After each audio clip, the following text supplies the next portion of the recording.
Education Mandate yang bernama ID KBJ 210810126. Nama saya Nur Aisyah binti Amhumma, bernama matrik KBJ 2108119. Hai, Assalamualaikum warahmatullahi wabarakatuh. Nama saya Hairul Hasra binti Hanif yang bernombor matrik KBJ 210810774. Hai, Assalamualaikum. Nama saya Nur Fatina Mila binti Muhammad Sufian yang memegang kad matrik bernombor KBJ 210810487. Saya akan membentangkan tentang latar belakang tadika. Tadika Muslim jenis Bestari terletak di Felda Kertih di Gunung Terengganu. Tadika ini adalah sebuah tadika preschool, pusat jagaan daycare dan transi Islamik yang baru dibangunkan pada tahun 2016. Pihak tadika ini menyediakan perkhidmatan kelas mengajar Al-Quran, kelas membaca dan kelas tuition.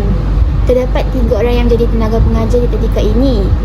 Untuk waktu operasi tadika Muslim jenis Bestari ini dari jam 7.30 pagi hingga 12.30 hari.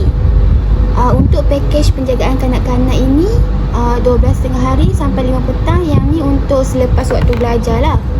Selain itu, tadika ini dikenali sebagai tadika Islam, iaitu kindergarten Islami, yang mana merupakan tadika yang menggabungkan bidang akademik dan juga agama kepada kanak-kanak yang berumur 4, 5 dan 6 tahun.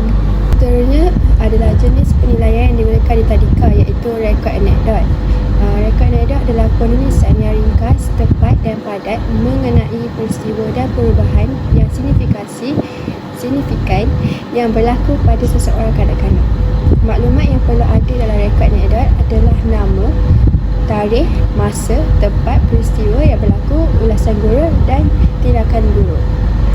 Okey, tujuan rekod anekdot adalah digunakan di tadika tersebut untuk memberi maklumat mengenai perkembangan kanak-kanak dalam satu tempoh masa, membantu guru memahami kanak-kanak yang ingin direkod dan menyediakan dokumentasi untuk dikongsi bersama ibu bapa, pelajar dan guru.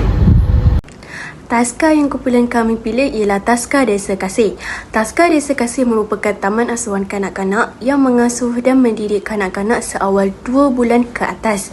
Taska ini merupakan taska swasta. Taska Desa Kasih ini mempunyai 2 cawangan yang terletak di Seksyen 8 Bandar Baru Bangi dan Taman Reka Mutiara Jalan Reka Kajang. Taska yang kami pilih kali ini terletak di Bandar Baru Bangi yang berhampiran dengan Bangi Sentral.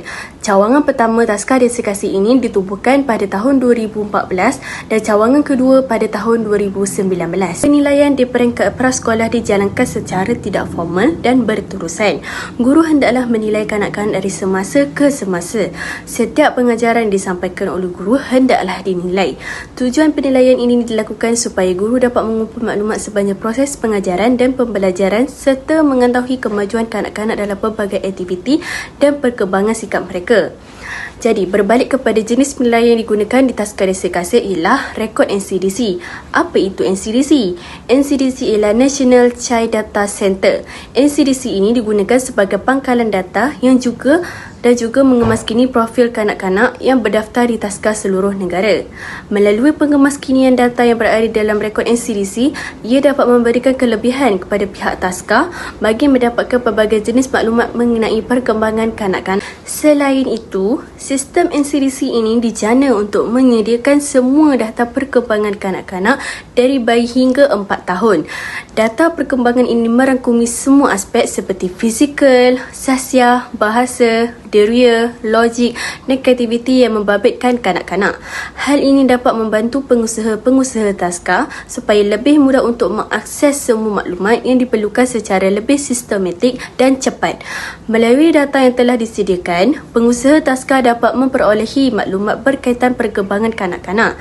Ini akan membantu pihak Taska menjadikan pelbagai intervensi yang bersesuaian dengan keperluan kanak-kanak dari sudut perkembangan yang harus dicapai.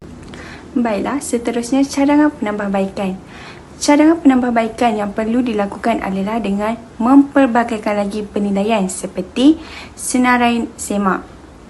Sebagaimana yang kita tahu, instrumen senarai semak ini sangat mudah untuk mengenal pasti perkembangan dari segi pengetahuan, kemahiran, sikap dan kebolehan kanak-kanak. Bukan itu sahaja, senarai semak juga guru boleh menentukan tingkah laku kanak-kanak yang telah diperhatikan semasa sesi pembelajaran dijalankan. Oleh itu, dengan menggunakan senarai semak ini, guru dapat menyatakan sama ada kanak-kanak tersebut boleh ataupun tidak untuk mencapai sesuatu pencapaian dari hasil pembelajaran mereka. Cadangan yang kedua pula adalah dengan menggunakan penilaian seperti rekod berterusan. Dengan menggunakan penilaian ini, guru dapat fakta yang lebih tepat untuk dituliskan ke dalam rekod berdasarkan tingkah laku kanak-kanak yang telah diperhatikan sepanjang jangka masa yang ditetapkan. Rekod berterusan ini ditulis semasa sesuatu peristiwa itu berlaku kerana dalam jangka masa itu setiap perbuatan ataupun tingkah laku kanak-kanak terus direkodkan. Apa beza pula dengan rekod anekdot ya? Rekod anekdot ni hanya dicatatkan apabila tingkah laku yang signifikasi dapat dilihat pada kanak-kanak. Manakala pula rekod berterusan ini pula dapat dilihat secara berterusan dengan suasana yang sebenar terhadap pelaku kanak-kanak dalam jangka masa yang ditetapkan.